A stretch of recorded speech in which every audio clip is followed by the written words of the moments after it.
కర్ణాటకలో రెండు పార్టీల మధ్య ఘర్షణ ఉద్రిక్తతకు దారితీసింది.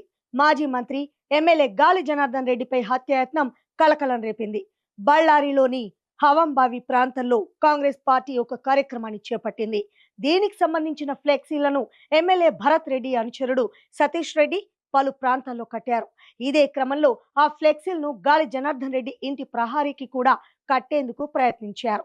దీంతో రెండు వర్గాల మధ్య ఘర్షణ తలెత్తింది.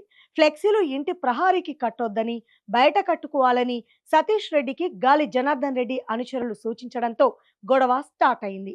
నేను ఇక్కడే కడతా, ఎవరాపుతారో చూస్తా అంటూ సతీష్ రెడ్డి రెచ్చిపోవడంతో రెండు వర్గాలు రాళ్ల దాడికి దిగాయి.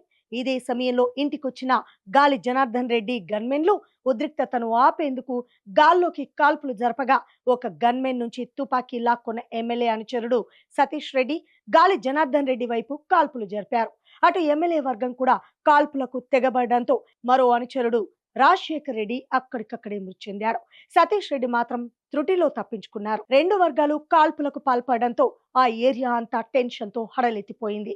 అనంతరం ఎమ్మెల్యే భరత్ రెడ్డి అనుచరులతో పాటు గాలి జనార్దన్ రెడ్డి అనుచరులపై పోలీసులు కేసు నమోదు చేశారు. అంతేకాకుండా ఆయా ప్రాంతాల్లో పెద్ద ఎత్తున బలగాలను మోహరించి మరోసారి ఉద్రిక్త పరిస్థితులు తలెత్తకుండా తగు చర్యలు చేపట్టారు.